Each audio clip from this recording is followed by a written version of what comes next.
Dear students, आज के इस वीडियो में मैं क्लास 10th के स्टूडेंट्स के लिए साइंस में केमिस्ट्री के फर्स्ट लेसन रासायनिक अभिक्रिया एवं समीकरण के बारे में आपको कुछ जानकारी दे रहा हूँ कि रासायनिक अभिक्रियाएं क्या होती हैं, व्हाट इज केमिकल रिएक्शन। रासायनिक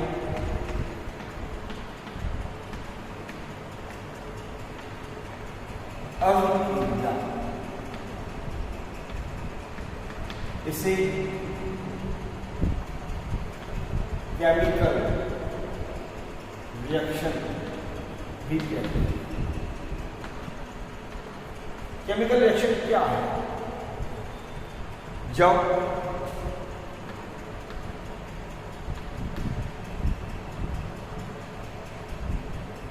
एक या एक से अधिक पदार्थ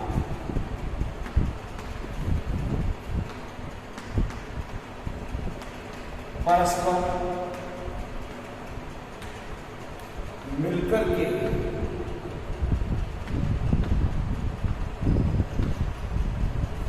एक नया पदार्थ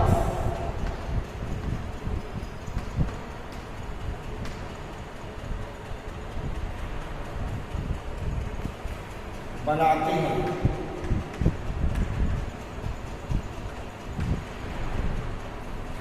जो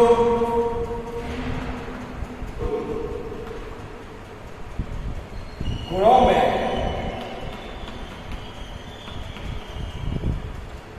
मूल पदार्थ से भिन्न होता है।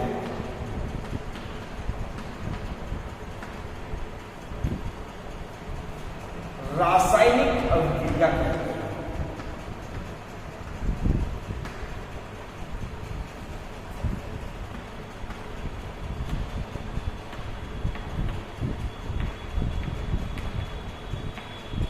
तो डियर स्टूडेंट्स, वे अभिक्रियाएं या वे क्रियाएं जब एक या एक से अधिक पदार्थ परस्पर में मिलकर के एक नया पदार्थ बनाते हैं, लेकिन इस पदार्थ के जो कैरेक्टर्स होते हैं मूल पदार्थ के कैरेक्टर से बिल्कुल एकदम डिफर होते हैं, ऐसी क्रियाओं को रासायनिक अभिक्रियाएं कहते हैं। जैसे मैग्नीशियम के वायर को, तार को यदि हम ऑक्सीजन में जलाएं, यदि हम मैग्नीशियम के वायर को ऑक्सीजन में जलाएं तो मैग्नीशियम ऑक्साइड बनता है। इसमें बैलेंस करेंगे, देखिए ऑक्सीजन के दो परमाणु हैं, दोनों परमाणुओं की संख्या बराबर होनी चाहिए। ऑक्सीजन के दो परमाणु हैं, यहाँ पर एक परमाणु है, तो इसके आगे हम दो लिखते हैं, तो दो एकम 2 1 2, तो ऑक्सीजन के 2 परमाणु हो गए, और मैग्नीशियम के भी ये दो हो गए, तो इस Mg के आगे भी 2 लिखेंगे, तो 2Mg + O2 gives out 2Mg। अब हम इस बात को कैसे पहचानें कि वास्तव में रासायनिक अभिक्रिया हो रही है या नहीं। देखिए, तो रासायनिक अभिक्रिया के उपरांत, रासायनिक अभिक्रिया के उपरांत होने वाले परिवर्तन कुछ ऐसे लक्षण दिखाई देते हैं जिसके आधार पर हम कह सकते हैं कि वास्तव में केमिकल रिएक्शन हो रही है। जैसे गैस का उत्पन्न होना,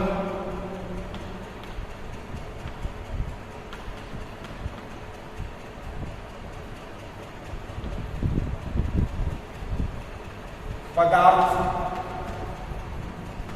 का अवक्षेप के रूप में,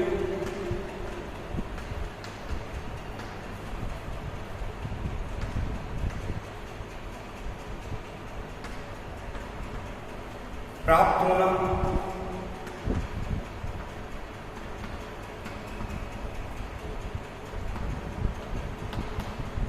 ताप में परिवर्तन,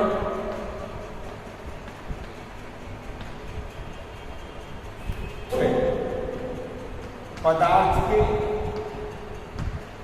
रंग का बदलना। तो इस प्रकार से डियर स्टूडेंट्स, कुछ ऐसे कैरेक्टर्स हैं, कुछ ऐसे लक्षण हैं जिनके आधार पर हम इस बात को कह सकते हैं कि वास्तव में रासायनिक अभिक्रिया हुई है। जैसे कि मैंने बताया, कोई गैस उत्पन्न हो रही हो पदार्थ का अवक्षेप के रूप में, पदार्थ अवक्षेप के रूप में प्राप्त हो रहा हो। रासायनिक अभिक्रिया के दौरान टेम्परेचर में चेंज होना, या जो प्रोड्यूस उत्पाद बना है उस प्रोड्यूस का कलर में परिवर्तन होना। इसके अतिरिक्त हम ये भी कह सकते हैं कि क्रिया के दौरान ऊष्मा या प्रकाश का अवशोषण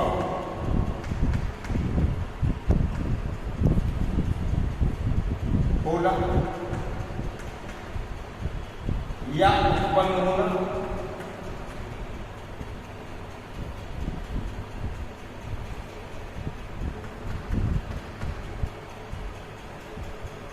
कि रिएक्शन के दौरान या तो हीट या लाइट एब्जॉर्ब की जाए अथवा प्रोड्यूस हो, उत्पन्न हो। तो ये कुछ कैरेक्टर्स हैं जिनके आधार पर हम ये कह सकते हैं कि वास्तव में रासायनिक अभिक्रिया हुई है। अब मैं आपको बता रहा हूं कि रासायनिक समीकरण क्या है। रासायनिक समीकरण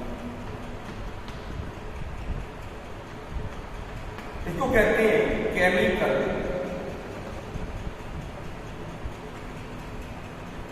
इक्वेशन। केमिकल इक्वेशन क्या होती है? डिस्टेंस, जो पदार्थ रासायनिक क्रिया में भाग लेते हैं उनको क्रियाकारी पदार्थ कहते हैं, और जो क्रिया के उपरांत बनते हैं उनको उत्पाद कहते हैं। तो रासायनिक क्रिया में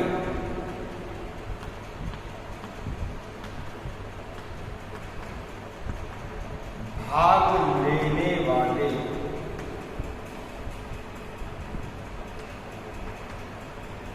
क्रियाकारी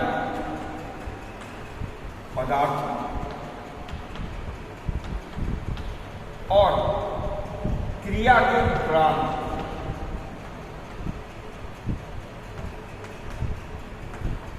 बनने वाले पदार्थों को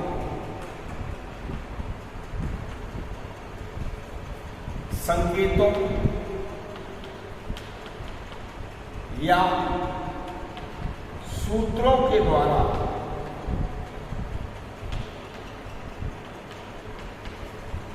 व्यक्त करने पर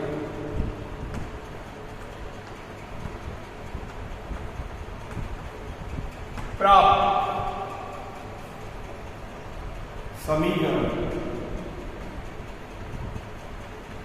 रासायनिक समीकरण कहलाता है।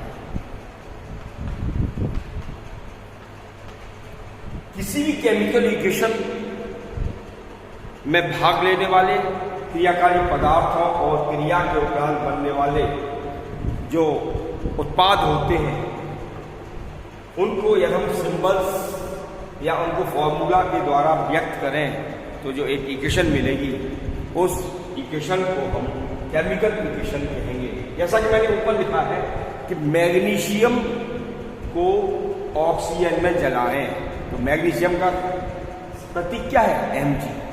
ऑक्सीजन का सूत्र क्या है? O2। जब ये दोनों आपस में मिलेंगे, क्रिया करेंगे तो क्या बनेगा? Magnesium oxide. इसको हमने MgO सूत्र के द्वारा व्यक्त किया है। तो यही स्थिति रासायनिक समीकरण को प्रदर्शित करती है। डियर स्टूडेंट्स, अब मैं टाइप्स ऑफ केमिकल रिएक्शंस अर्थात रासायनिक अभिक्रियाओं के प्रकार के बारे में बात कर रहा हूं कि रासायनिक अभिक्रियाएं कितने प्रकार की होती हैं। तो फर्स्ट पॉइंट दिया मैंने संयोजन अभिक्रिया। इस संयोजन अभिक्रिया को हम कॉम्बिनेशन रिएक्शन भी कहते हैं। कॉम्बिनेशन रिएक्शन क्या होती है? जब दो या दो से अधिक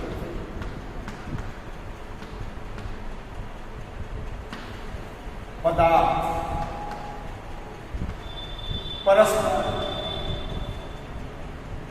परस्पर मिलकर के एक नया उत्पाद बनाते हैं तो इसे संयोजन या केमिकल रिएक्शन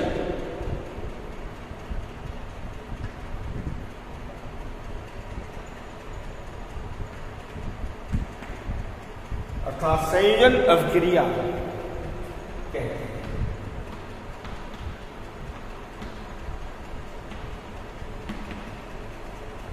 जैसे कि कार्बन को अर्थात कोयले को जलाने पर कार्बन डाइऑक्साइड गैस बनती है।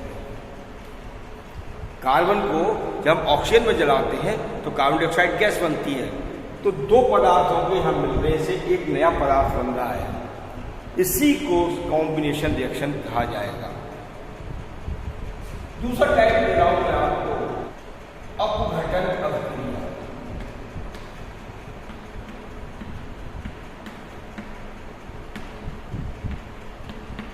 या डिकम्पोजिशन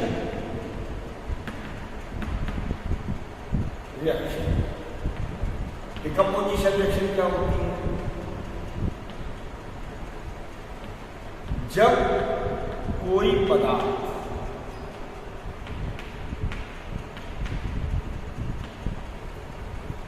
गर्म करने पर दो या अधिक पदार्थों में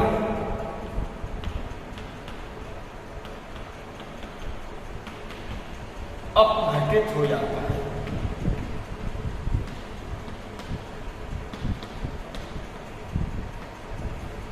तो इसे अपघटन अभिक्रिया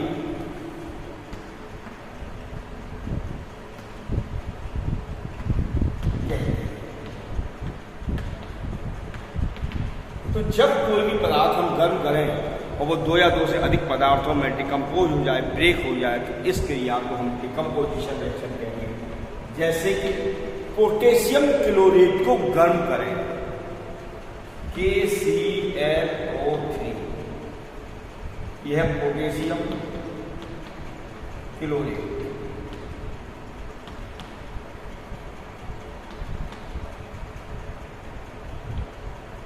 इसको हमने हीट किया है, गर्म किया है, और गर्म करने पर यह ब्रेक डाउन हो गया। पोटेशियम क्लोराइड KCl और ऑक्सीजन गैस बैलेंस। देखिए यहाँ ऑक्सीजन के 2 एटम्स हैं और यहाँ पर 3 है। बैलेंस करने के लिए मैंने इसके आगे लिखा 3 दूनी 6, तो यहाँ पर 3 दूनी 6 ऑक्सीजन के एटम बराबर हुए। अब KCl कितना है? 2 टाइम्स है, तो यहाँ भी मैंने 2 लगा। तो 2 KClO3 gives out 2 KCl plus 3 O2 जैसी बात। तीसरी रिएक्शन जो आपको मैं बता रहा हूं यह है प्रतिस्थापन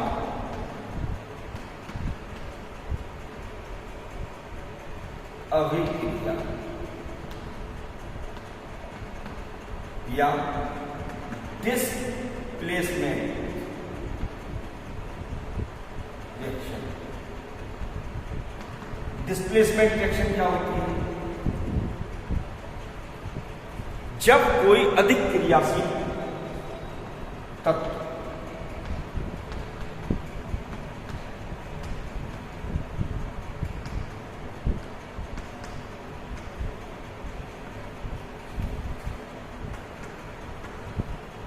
किसी कम क्रियाशील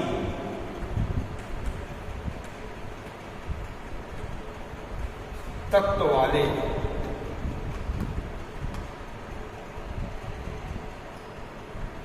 यौगिक या पदार्थ में से उस तत्व को डिस्प्लेस कर देता है, हटा देता है या प्रतिस्थापित कर देता है,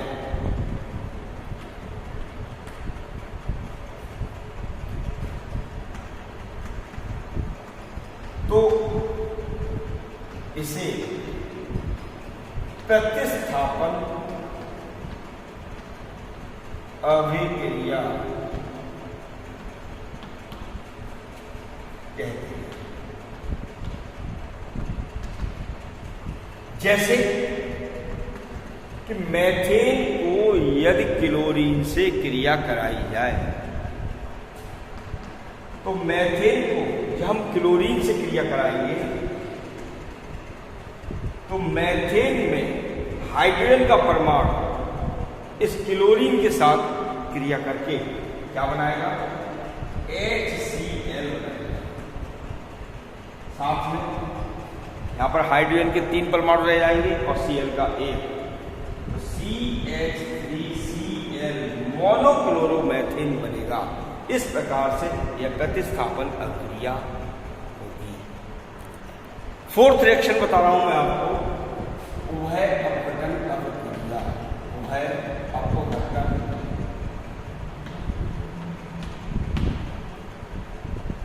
अभिक्रिया। इसे हम डबल डिस्प्लेसमेंट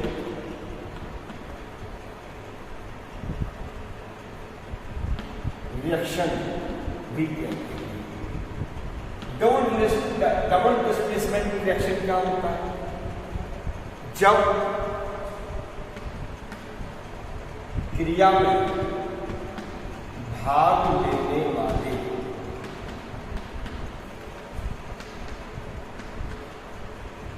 क्रियाकारी पदार्थों की परमाणुओं या आयनों के मध्य परस्पर आपस में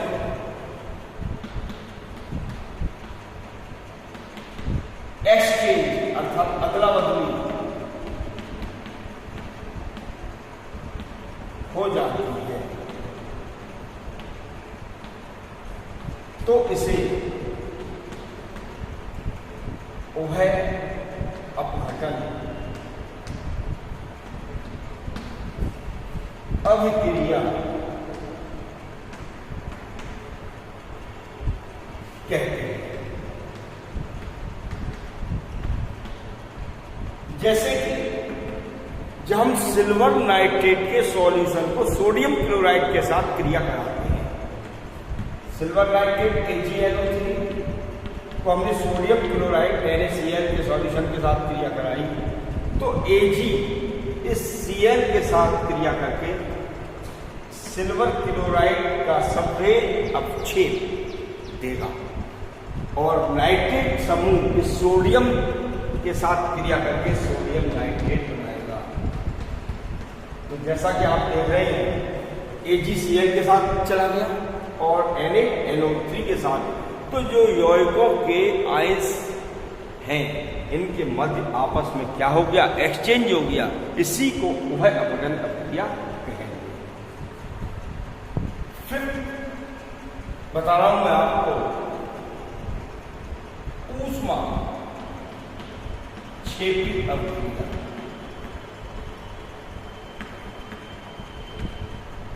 ऊष्माक्षेपी का मतलब है एक्सोथर्मिक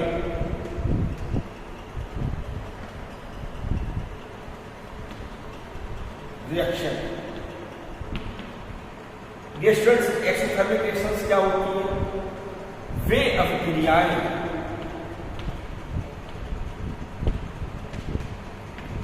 जिनके उपरांत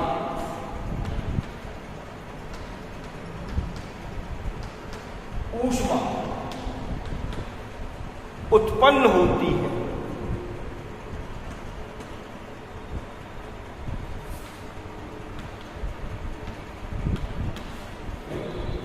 ऊष्मा क्षेपी अभिक्रियाएं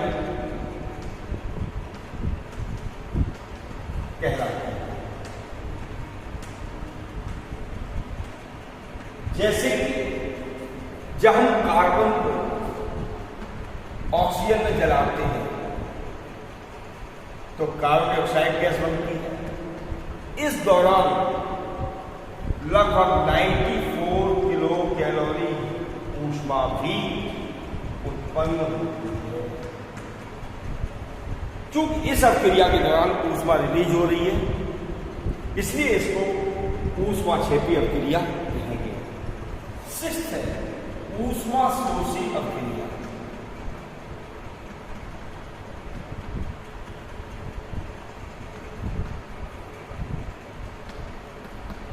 इसे एंडोथर्मिक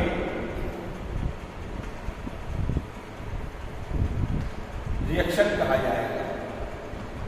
एंडोथर्मिक रिएक्शन का मतलब है कि जब उस क्रिया के दौरान ऊष्मा का अवशोषण हो, तो वे अभिक्रियाएं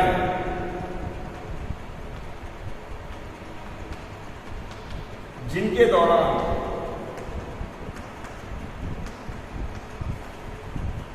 ऊष्मा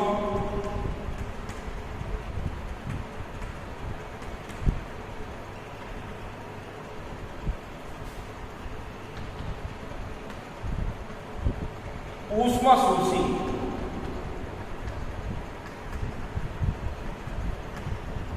क्रियाएं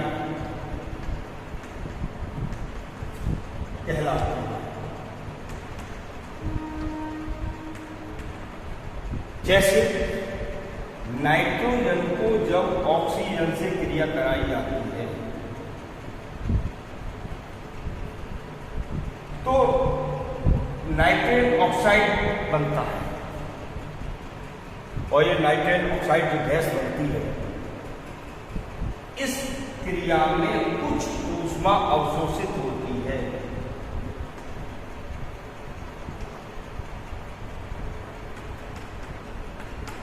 इस क्रिया के कंडक्शन में, संपादन में कुछ ऊष्मा अवशोषित की जाती है, इसलिए इस क्रिया को हम ऊष्मा शोषी अभिक्रिया कहते हैं। इसके अतिरिक्त हम और भी उदाहरण दे सकते हैं कि जब पौधे सूर्य के प्रकाश की उपस्थिति में अपना भोजन बनाते हैं तो जमीन से वाटर और वायु से कार्बन डाइऑक्साइड लेकर के सूर्य के प्रकाश की ऊर्जा से अपना भोजन बना रहे हैं, अर्थात उसमें भी ऊष्मा प्रकाश के रूप में अवशोषित हो रही है, इसलिए उसे ऊष्मा शोषी अभिक्रिया कहेंगे।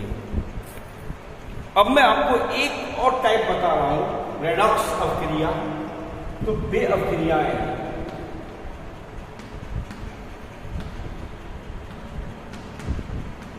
जिनमें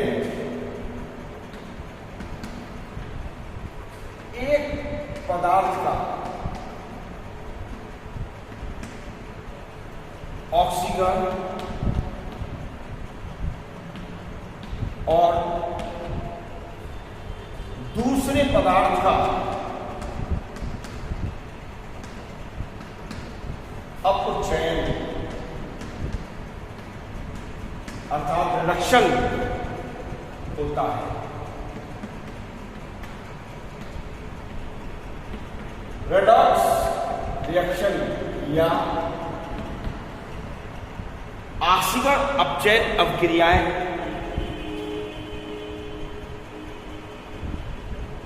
कहलाती हैं।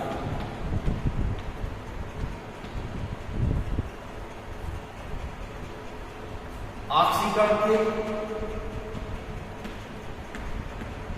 दौरान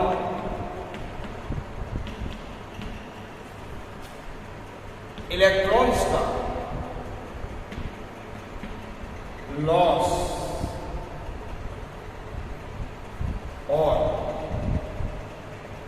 अपचयन के दौरान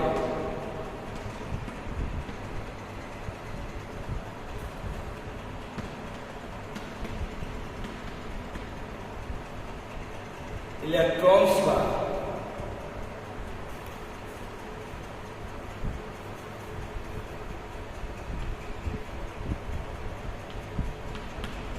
गेन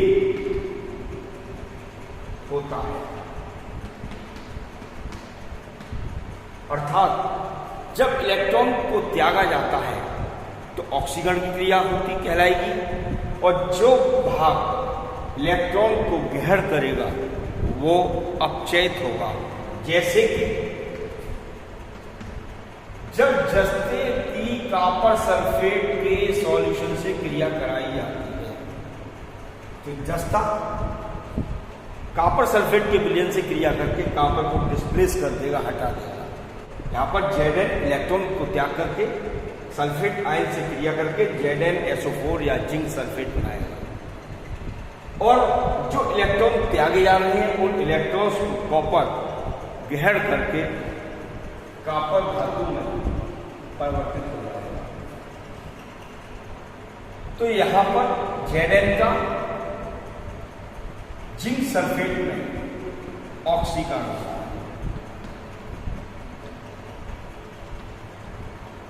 जबकि कॉपर सल्फेट से कॉपर बन रहा है तो यहां ये अपचयन क्रिया हो रही है क्योंकि कॉपर इलेक्ट्रॉन को गेन कर रहा है। इस प्रकार से ये रिडक्स प्रक्रियाएं कहलाती हैं जिनमें एक पदार्थ का ऑक्सीकरण होता है, दूसरे का अपचयन होता है। तो डियर स्टूडेंट्स, आज के इस वीडियो में मैंने आपको रासायनिक अभिक्रिया और इसके प्रकार के बारे में जानकारी दी। यदि आपको मेरा वीडियो अच्छा लग रहा हो तो इसको लाइक और शेयर करना ना भूलें। साथ ही जिन विद्यार्थियों ने मेरे चैनल को सब्सक्राइब नहीं किया है इसे तुरंत सब्सक्राइब कर लें ताकि आने वाले वीडियोज़ की नोटिफिकेशन आपको सबसे पहले प्राप्त हो। Thank you.